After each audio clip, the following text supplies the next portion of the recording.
A pre-recorded video floods the computer screens of one of Australia's most celebrated tech companies.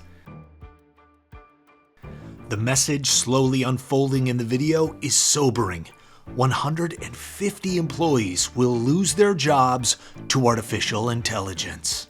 Some grim news today that could well be a portent of more to come, as 150 jobs disappear in the tech industries, jobs to be replaced by artificial intelligence. For those watching the video, the irony of the situation is infuriating.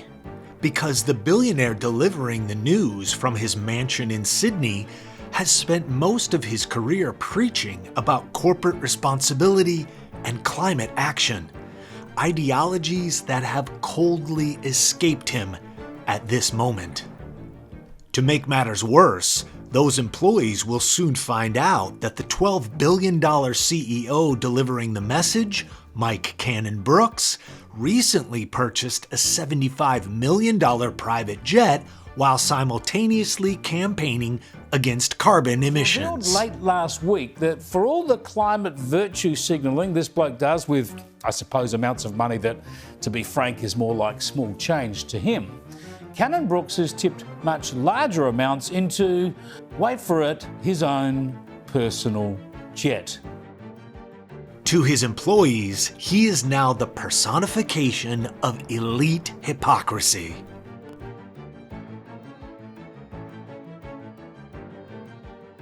But for Mike Cannon-Brookes, this is par for the course. His career was built on contradictions. This is the man who co-built a software empire from nothing and then transformed from a naive college student to one of the world's most ambitious climate activists. Unironically, if we're the lucky country, it's because of the amount of sun we have, the amount of wind we have, and our fortuitous geographic position in terms of the Indian Ocean, the sun, etc., and 3 billion consumers to the north who need our single greatest resources, which are our sun, our wind, our talent, and our finances. Mike Cannon-Brookes' journey begins not with billions, but with a maxed out credit card and an audacious bet that would change everything we know about the business of technology.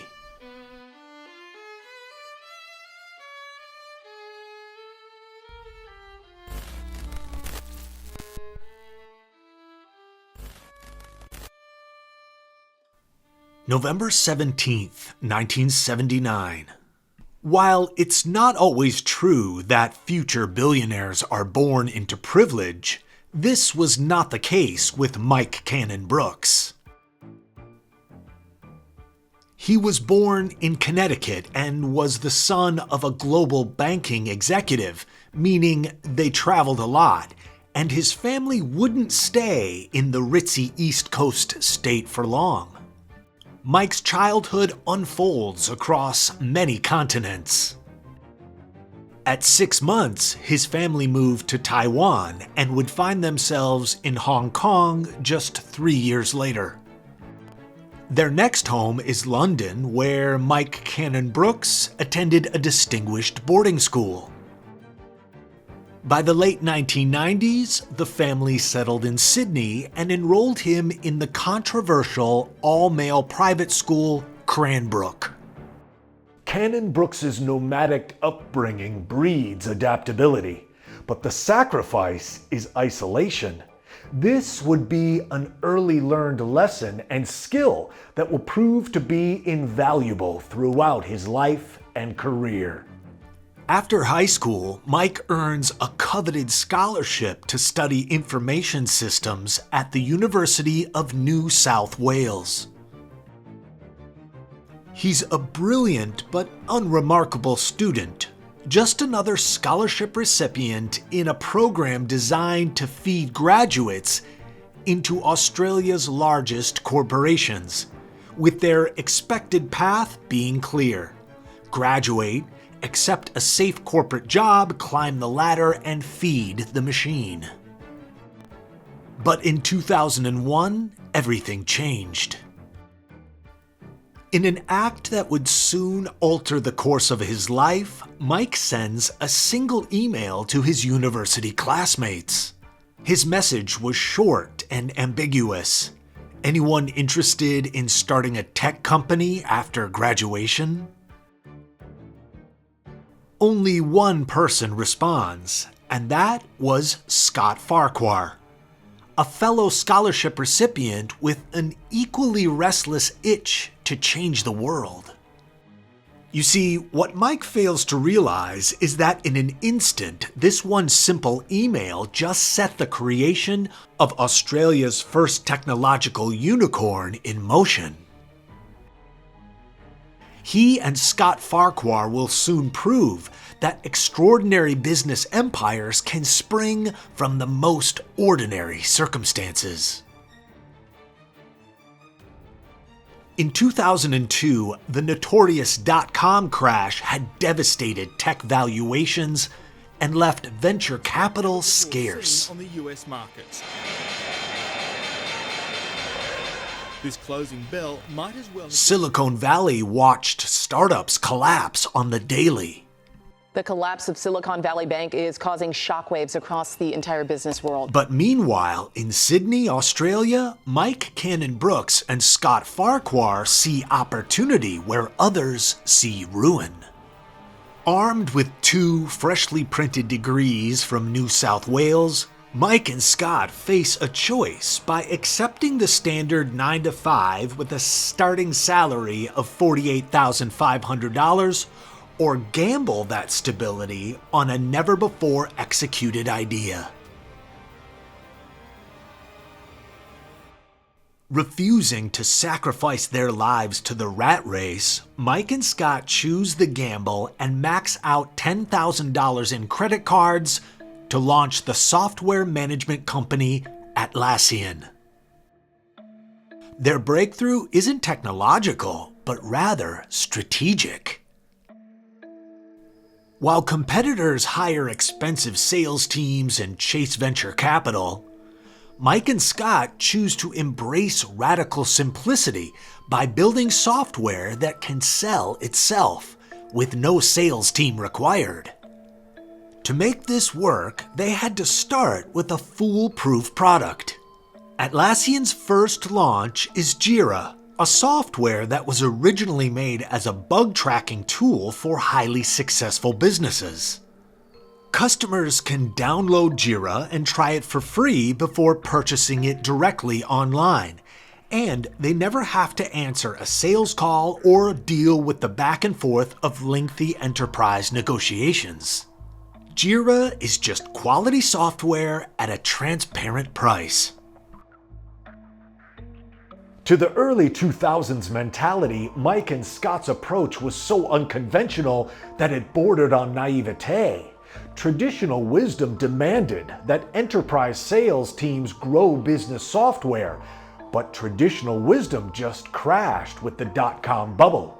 Everything anyone thought they knew had collapsed, which left a clear pathway and enticing opportunity for a new wave strategy to emerge. And to most people's surprise, including the founders themselves, the validation of this new wave strategy comes unexpectedly when Mike and Scott discover a purchase order in their fax machine from the largest airline in the world, American Airlines, on a seemingly random morning.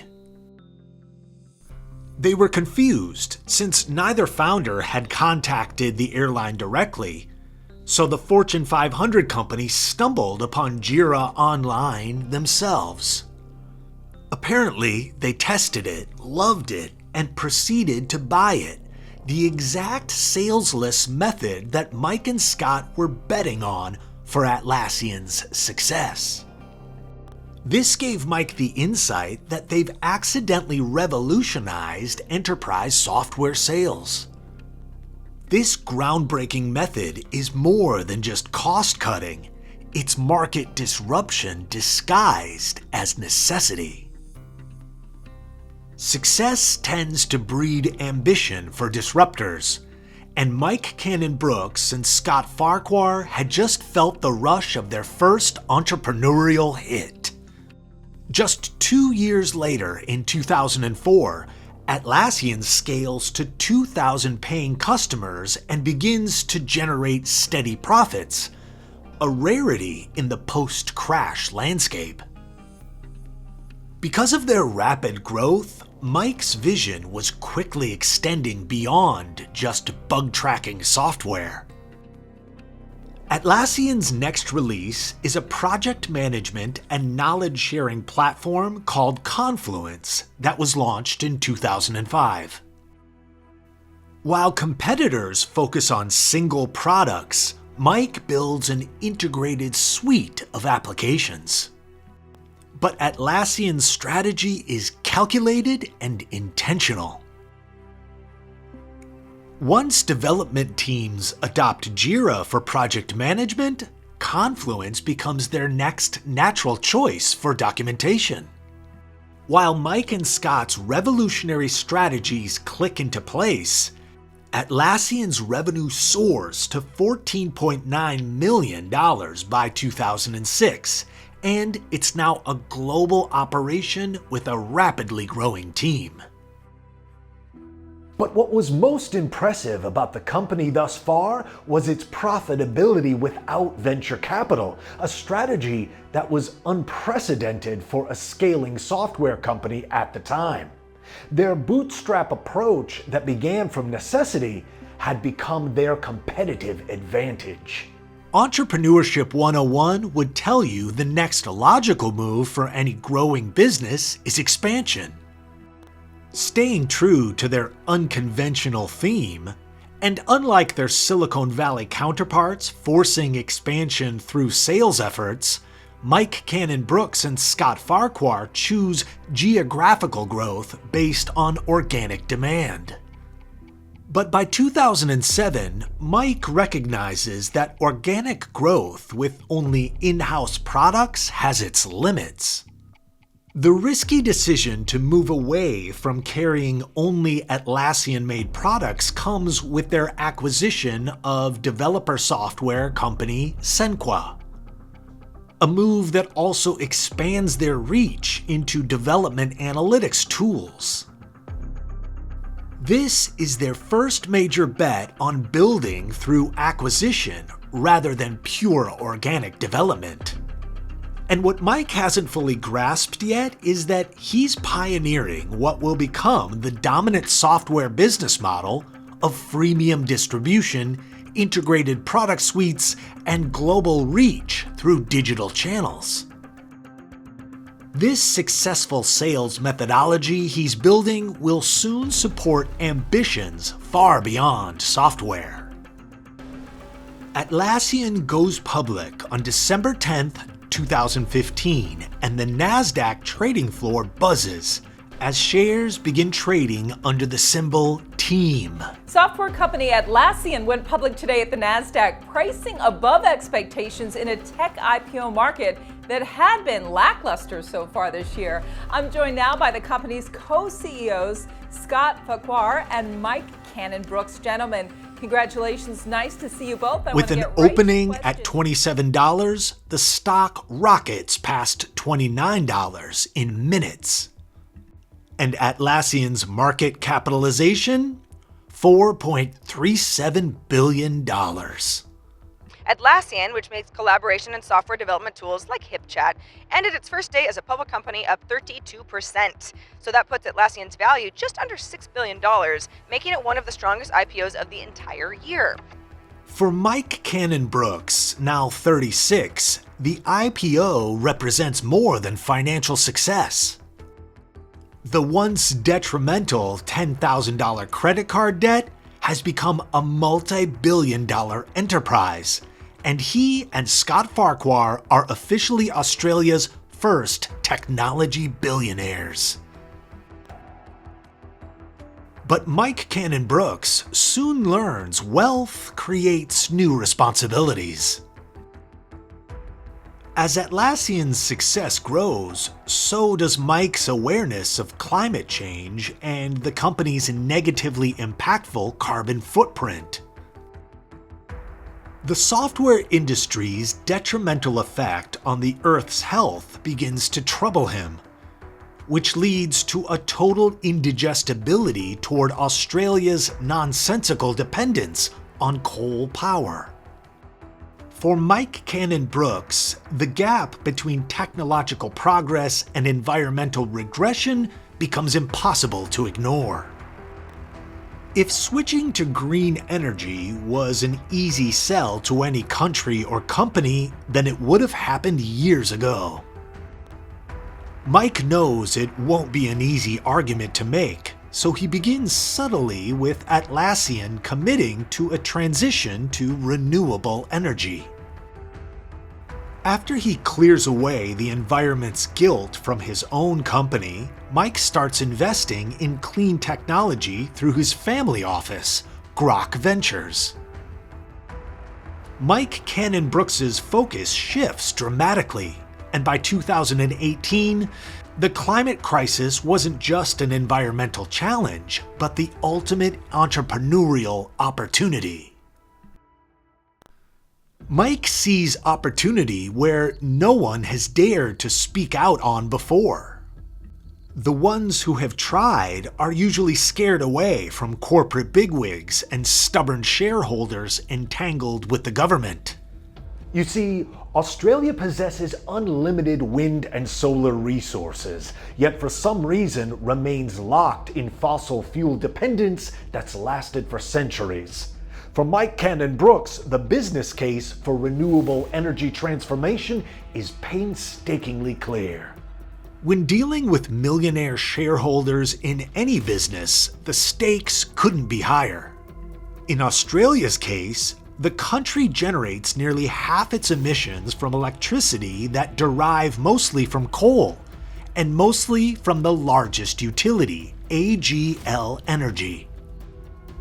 AGL Energy operates as Australia's biggest polluter, producing a staggering 8% of the country's total emissions.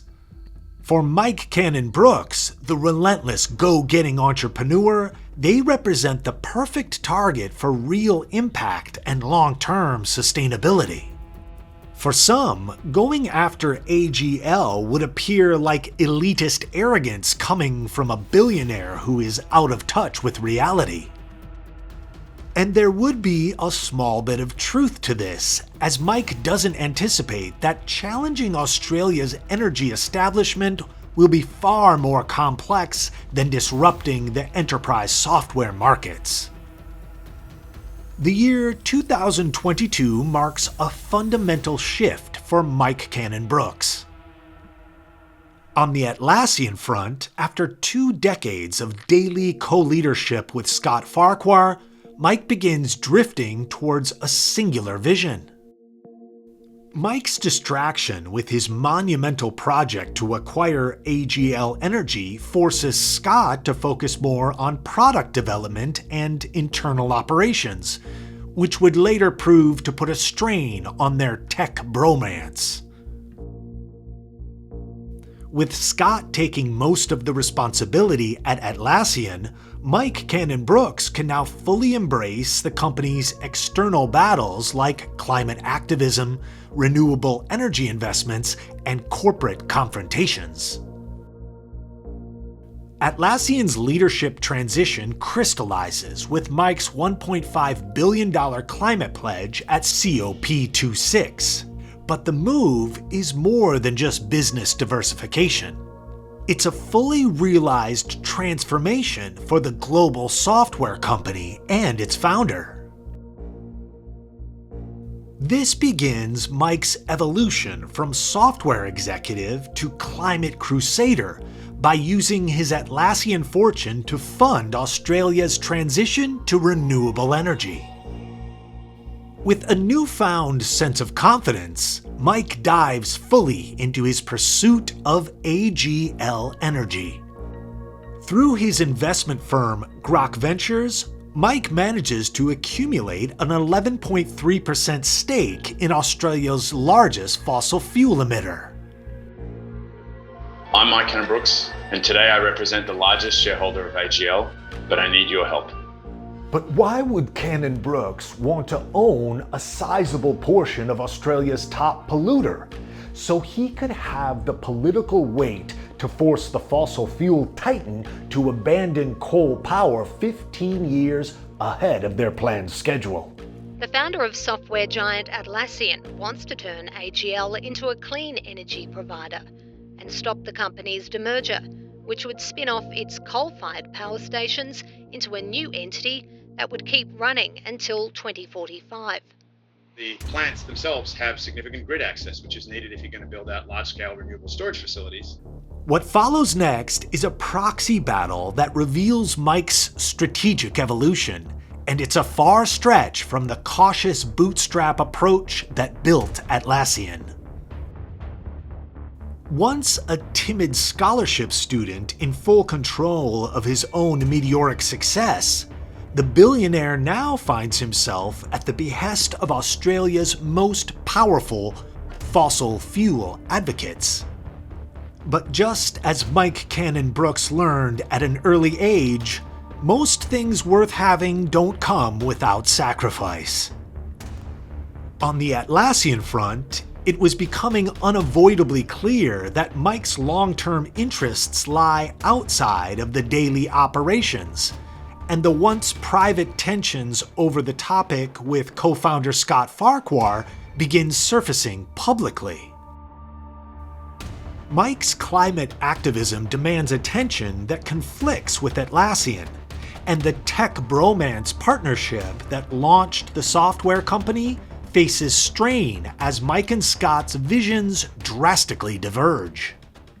A quick glimpse into the future tells us the souring partnership comes to an inevitable end when Scott Farquhar announces his resignation as co-CEO in April 2024, leaving Mike Cannon-Brookes as sole leader of Atlassian. Scott's official reason is family time and philanthropy, but the reality is far more complex. It's evident that Mike's transformation into a climate warrior has fundamentally altered the duo's partnership, with people close to the duo confirming their tech breakup is irreconcilable. But if there's one thing that life has taught Mike Cannon-Brookes, it's that every transformation carries a heavy cost. And when his journey toward climate leadership started in 2022, he had no idea it would exact a price he never anticipated.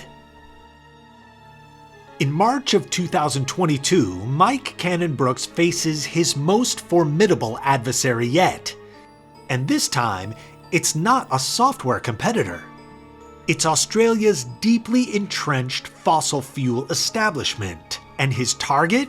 AGL Energy, the nation's largest greenhouse gas emitter and a company that has operated unchallenged for decades.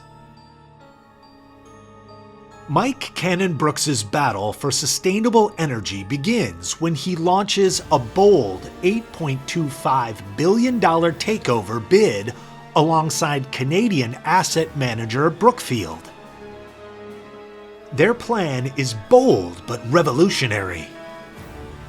They want to invest around $20 billion into replacing fossil fuels with renewable energy and storage, which they could build even more clean energy products around. Look, this is a fantastic opportunity at this particular stage in our decarbonisation journey, right? It has a huge potential, I think, to deliver a lot more than it's currently delivering. And it also happens to be Australia's largest emitter, right? It's about 8% of Australia's emissions. As a single company, is more than the emissions of Sweden, Ireland, or New Zealand. For Australia's energy sector, this represents an existential threat and a temporary disturbance to their comfort and cash flow. And AGL's board, led by Chairman Peter Botten, proves to be shrewder than expected. They reject the offer outright, labeling it opportunistic, elitist behavior from a selfish billionaire. Before Mike's offer, AGL had proposed their own demerger that would split its coal assets from its renewable energy and retail business. But Mike campaigned against this plan, arguing AGL's coal assets would suffer and they would ultimately lose more money. AGL's rejection proves to be a quick learning lesson for Mike. He discovers that disrupting energy markets demands vastly different weapons than those required to conquer the software industry. In tech, superior products always win, but in energy, regulatory capture, political connections, and institutional inertia create nearly impenetrable barriers. The proxy war between Mike Cannon-Brookes and AGL Energy reveals his evolution from software entrepreneur to corporate combatant and green energy warrior. After the failed deal, he systematically builds alliances with institutional investors and creates valid, compelling arguments that coal assets represent stranded investments. But Mike Cannon-Brookes' message is calculated. He believes climate transition is inevitable, and early movers will capture value while laggards face obsolescence. But Mike soon recognizes that the convergence of the climate crisis and technological disruption represent the ultimate entrepreneurial moment. And the only way to beat the fossil fuel industry is to speak their language with safe and measurable profits. Rather than retreat after the AGL battle, Mike doubles down on his climate investments. And in May 2023, Grok Ventures successfully outbids Andrew Forrest to acquire Sun Cable, giving him majority control of the world's most ambitious renewable energy project. Through his Sun Cable project, Mike Cannon-Brookes plans to build the world's largest solar farm in Australia's Northern Territory. A $30 billion project that will export clean energy to Singapore via undersea cables and transform Australia into a renewable energy superpower. If this project gets built, it will be literally the biggest renewable energy project in Australia. But the thing that makes this project really ambitious is not necessarily the size, but the idea of making Australia into an electricity exporter, which is just not something that we do at the moment. We're an island and all the electricity that's made here stays here. So that's really the thing that makes this project very different, I think, to some of the other large renewable projects, both here and overseas. The groundbreaking green energy project becomes Mike's vindication strategy. By successfully developing the Australia-Asia Power Link, Mike can demonstrate that his climate investments produce measurable results by showing the undersea cables deliver clean energy to 15% of Singapore's electricity needs at a fraction of the cost of coal. Meanwhile, his AGL campaign would prove to achieve partial victory. Though the takeover bid failed, Mike's shareholder activism forced management changes and accelerated decarbonization commitments, with the company agreeing to close coal plants by 2035 rather than 2045, a significant yet incomplete success. But the world Mike operates within is continuing to fundamentally transform. Climate change has shifted from environmental concern to economic imperative, and Atlassian's COP26 commitments demand massive capital reallocation from fossil fuels to renewables. Simultaneously, in a global cultural shift that would test Cannon-Brookes' adaptability, artificial intelligence emerges as the defining technology of the decade. And the same software tools that helped build Mike Cannon-Brookes' fortune now threaten human employment in his own company. The irony of the situation is profound, as Mike's success depends on innovative technology that increasingly displaces human workers. Once again, Mike Cannon-Brookes is dealing with the themes of contradiction and sacrifice. On a broader scale, Australia also faces its own inflection point. Despite processing world-class solar and wind resources, the nation remains locked in climate policy paralysis. Political leaders champion fossil fuel exports while promising net zero emissions. The contradiction creates opportunity for those like Mike Cannon-Brookes who are bold enough to force change, but what Mike doesn't fully appreciate is how these macro forces will soon expose the contradictions in his own position. On March 14, 2025, Mike Cannon-Brookes faces a crisis of credibility that threatens to undermine years of his climate advocacy when Australian media reports reveal the billionaire has purchased a Bombardier Global 7500 private jet worth approximately $75 million. Let's start with the billionaire climate campaigner Mike Cannon-Brookes. Now, as all good climate alarmists do, he's gone and bought himself a private jet, which the Financial Review revealed yesterday. Well, today he said he suffered a deep internal conflict about it. He said he just had to do it so I can run a global business from Australia and still be a constantly present dad, which was, quote unquote, hard, continual trade-off I've had to make. But it's okay, he says, because, quote, I have an extremely rigorous carbon regime for all my flying, including using direct air capture and sustainable fuels for the carbon and contrails to far exceed my flight footprint. Well, there you go. If only we knew it was that easy, that by having a private jet, Joe, you are the most environmentally friendly bloke on the face of the earth. As one can expect, the backlash is immediate and brutal, with critics seizing the almost comical hypocrisy. How can Australia's most prominent climate activist justify owning one of the most carbon-intensive forms of transportation?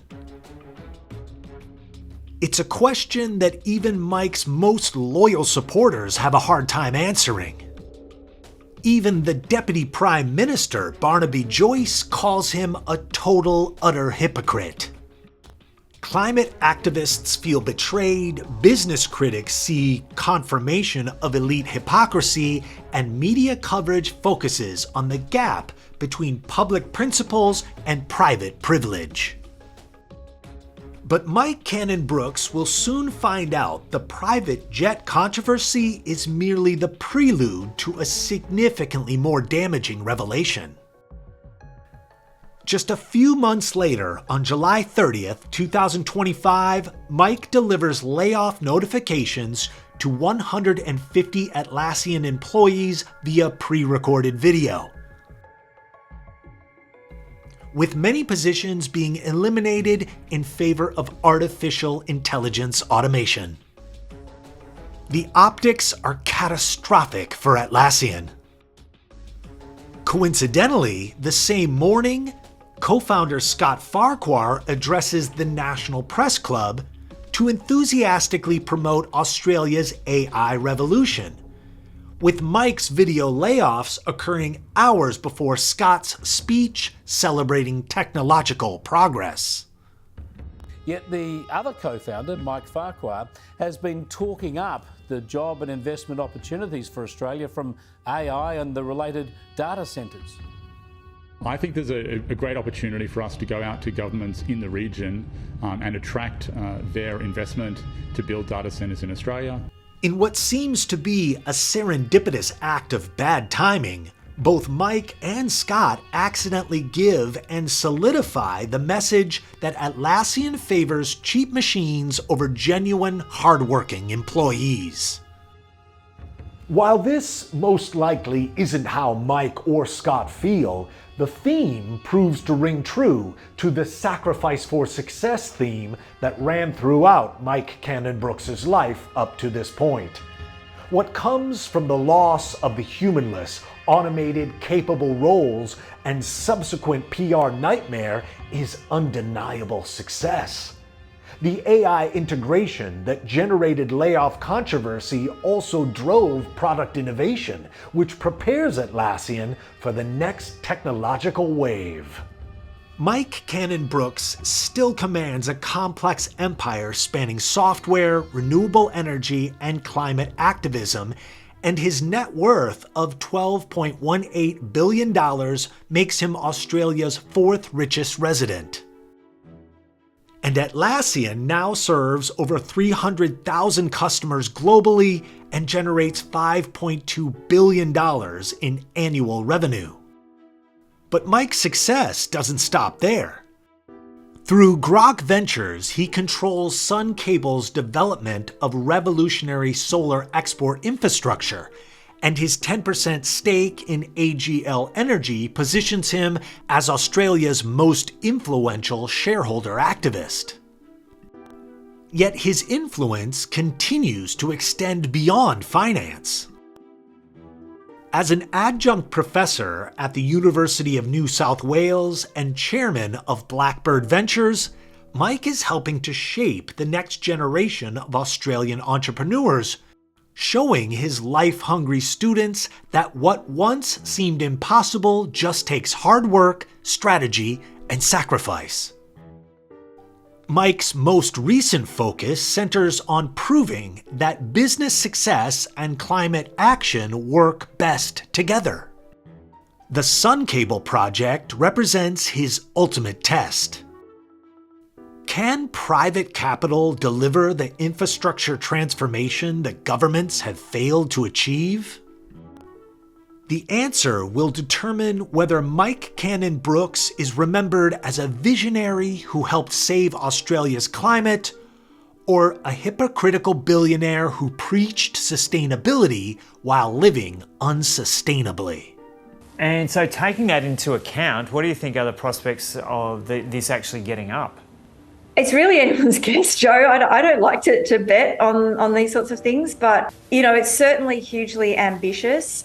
And, I think that there is a staged approach being taken. I think they're building I'm not exactly sure this number. I think it's 1.8 gigawatts first, which is kind of comparable to sort of largish solar projects. It's that part of it that's really the really big next step. If you can't get the off-taker in Singapore, then what this will be is a large solar farm in Central Australia, potentially selling its electricity into Darwin. Perhaps the most profound lesson lies not in Mike's successes or failures, but in his willingness to evolve.